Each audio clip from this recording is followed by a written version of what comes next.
orang yang percaya kali pertama Nabi Muhammad adalah orang-orang biasa. Bahkan bukan ahlul kitab juga. Orang yang berduyun-duyun masuk Islam juga bukan ahlul kitab. Orang-orang kafir, ya, orang-orang biasa. Bahkan mayoritas adalah budak-budak.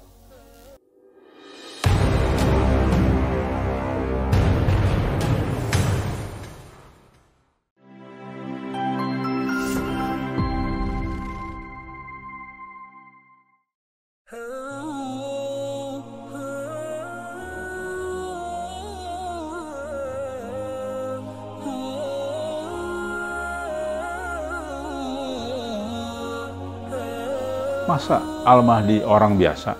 Kok Al-Mahdi bukan orang pinter ngaji?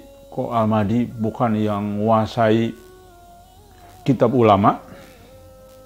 Betul bahwa Muhammad Qasim itu adalah orang biasa. Orang yang tidak pernah aktif di kegiatan agama, di majelis atau di organisasi Islam. Bahkan beliau mengakui, saya orang biasa, saya bukan pembaca kitab-kitab ulama atau pernah mondok atau pernah secara khusus belajar tentang agama. Begini, untuk menjawab itu maka silahkan belajar dari sejarah utusan Allah. Kita ingat Nabi Muhammad SAW bukanlah ahlul kitab.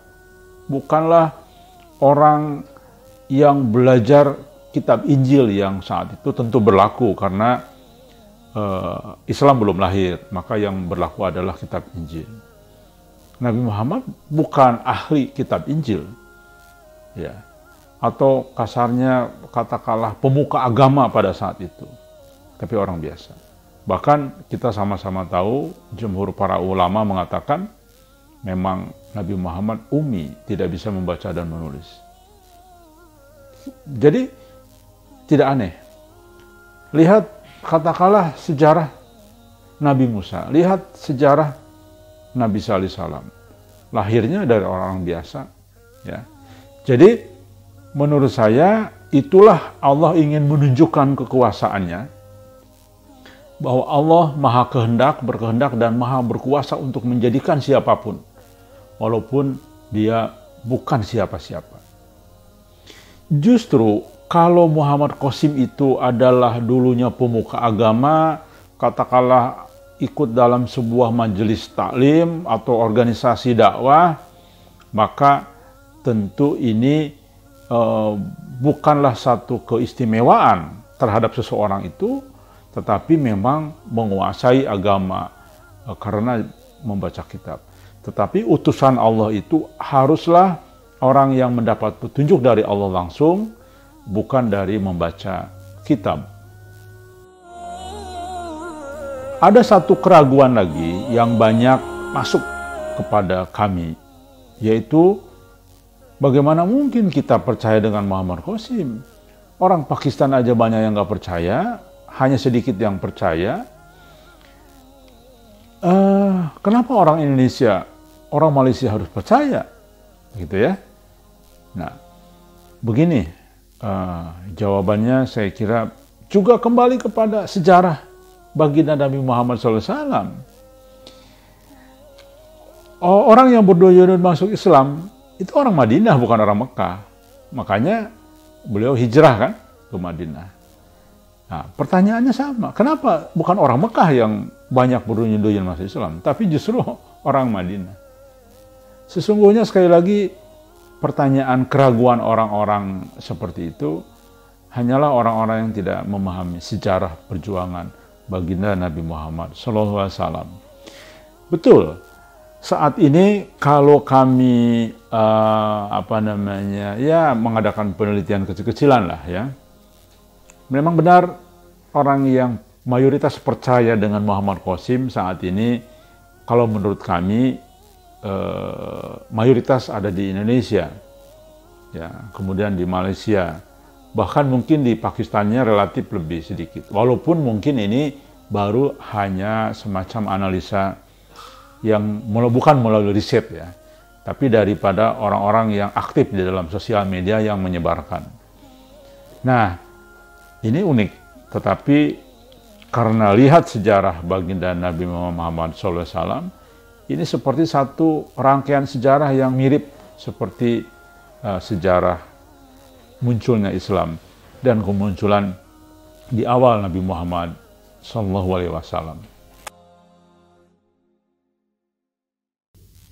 Pengikut Muhammad Qasim pun orang-orang biasa, tidak ada ulamanya.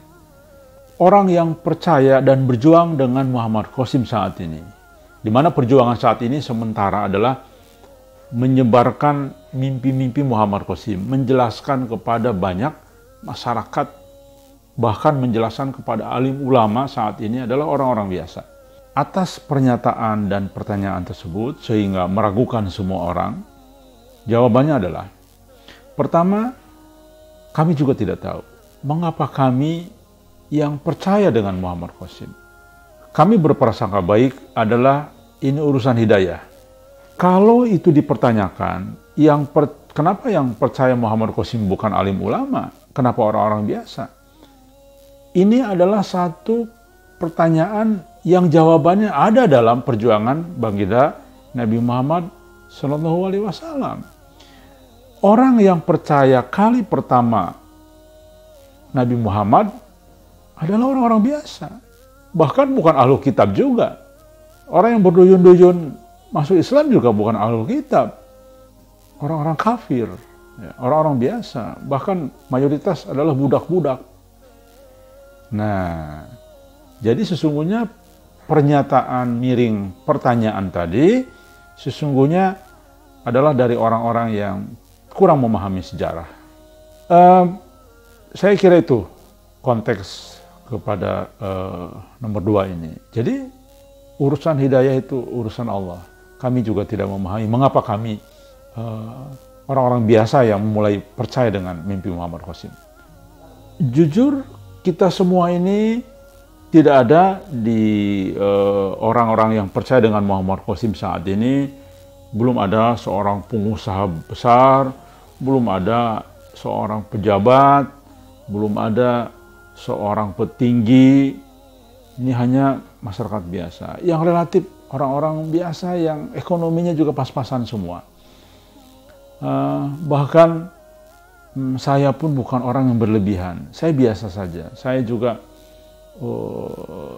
berat lah ya dalam rangka bergerak untuk menyampaikan dakwah di akhir zaman ini. Dakwah tentang Muhammad Qasim ini saya juga mengalami berbagai kesulitan. Karena kami orang-orang biasa semua.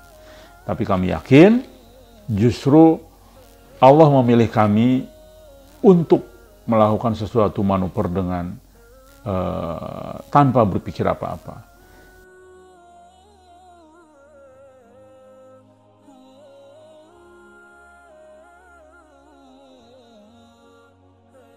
Kalau kami perhatikan orang-orang yang berjuang untuk menyebarkan mimpi Muhammad Qasim saat ini adalah mayoritas orang-orang yang keikhlasannya sangat tinggi. Kalau saya lihat dari hampir semua rekan-rekan yang kami temui berkomunikasi, orang-orang yang memiliki keikhlasan, tidak memiliki kepentingan apa-apa, tidak memiliki tujuan sesuatu, harapan yang dijanjikan.